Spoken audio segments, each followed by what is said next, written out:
সকাল সকাল ডলি বাড়িতে এসে ঘুমটা ভাঙিয়ে দিল, দিয়ে বসে আছে এখানে চুপচাপ। আরে দাঁড়ান, একটা কথা বলছি তো। আমি বললাম চলো চা খাওয়া যাক। চা বলাতে 3 কাপ চা এনে হাজির করে দিল আমাদের সামনে, দাদার, আমার আর ডলির জন্য।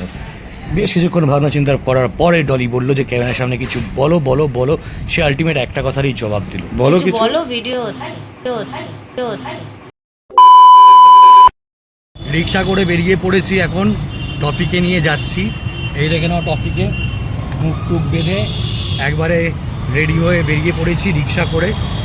আর এই যে ডলি, আমার খুবই শরীর খারাপ, আমার পকেট পরোটা খাবে নাকি? ও খুব অসুস্থ, কিন্তু তাও কথা বলছে, তাও হাসছে। তারপর আমরা ফাইনালি চলে এলাম গ্রুমিং করাতে। তো অ্যাভয়েড মাই হেয়ার, ঠিক আছে, বুঝতে পেরেছি খুবই খারাপ লাগছে। তো আলটিমেট ভিতরে ঢুকে গেছি, আর ডলি এখানে আগে ঢুকে গেছে, ঢুকে গিয়ে ওয়েট করছিল আমার। অ্যান্ড তারপরেই ক্যামেরা ওর হাতে পড়ে গেল, আর ক্যামেরার সামনে আমি। আর টফি এদিকে ভয় এক হয়ে আছে, প্রচণ্ড হার্টবিট বেড়ে গেছে, কারণ ও বাইরে খুব কম বেরোয়।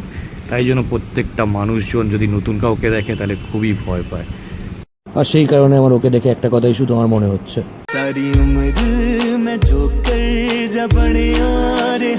যাই হোক, যখন আসা গেছে তাহলে কাজ তো করতে হবেই। আর ওদিকে রেডি করছিল সব কিছু, যাতে ওকে ভালো মতন ক্লিন করতে পারে। ক্লিন মানে নখ কাটা, কান পরিষ্কার, অ্যানাল ক্লিনিং এসবই করাতে নিয়ে গেছিলাম বেসিক্যালি। আর এদিকে ওর নখগুলো জাস্ট একবার দেখো, ও প্রচণ্ড ধারালো হয়ে গেছিলো, ও নিজেও কষ্ট পাচ্ছিল। কিন্তু কী করবো, আলটিমেট কাটতে হবে যতই ভয় পাক না কেন। আর ততক্ষণে আমরা একটু পোজ দিয়ে নিলাম।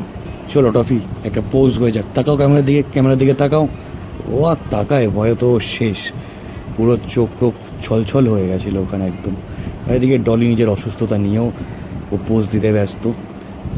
অ্যাকচুয়ালি এই ব্যক্তিটার নাম রাহুল, এর কারণেই আমরা সারাদিন এর জন্য অপেক্ষা করলাম যে বাড়িতে এসে পরিষ্কার করিয়ে দেবে। কিন্তু আলটিমেট ওর ব্যস্ততা থাকার কারণে আমাদের ওয়েট করে করে ইভিনিংয়ে যেতে হলো ওর স্টোরে। তারপরে সারাটা দিন এইভাবে বসে গল্প করে কাটিয়ে দিলাম। এবার রেডি হচ্ছে ওকে ক্লিন করানোর জন্য। তো এই জায়গাটা আমি একটু স্কিপ করছি, কারণ ও প্রচণ্ড ভয়ে এক হয়ে গেছিলো, তাই জন্য বেশি ভালো মতন শ্যুট করতে পারিনি। তোমরা হয়তো দেখেই বুঝতে পারছো ওর চোখ মুখ যে কীভাবে আছে। তো এই জায়গাটা স্কিপ করে একটু বাদ দিয়ে শুরু করছি। ফাইনালি অ্যানাল ক্লিনিং শেষ হওয়ার পরে নেক্সট স্টেপে যাচ্ছিলাম আমরা নখ কাটাতে আর পায়ের লোম পরিষ্কার করাতে।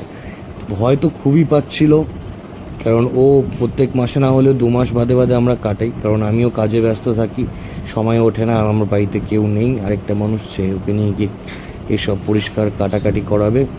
তো তাই জন্য এখন যখন একটু বাড়িতে আছি, রেস্ট নিয়েছি কিছু দিনের জন্য, তাই জন্য নিয়ে গেলাম পাশেই। তো ওর অবস্থাটা খুবই খারাপ, ও এগুলো ভয় পায় স্বাভাবিক, কারণ বাইরে তো যে নিয়ে বেরোই না ওকে। আর তার সাথে সাথে এই কাটাকাটি আর চুইমারের আওয়াজে ও প্রচণ্ড পরিমাণে ভয় পায়। তো যাই হোক, আলটিমেট শেষ করলাম আমরা ওর নখ কাটা, পা পরিষ্কার করা সব কিছু। তো আজকের ভিডিও আমাদের এইটুকুনি, দেখা হচ্ছে পরের ভিডিওতে।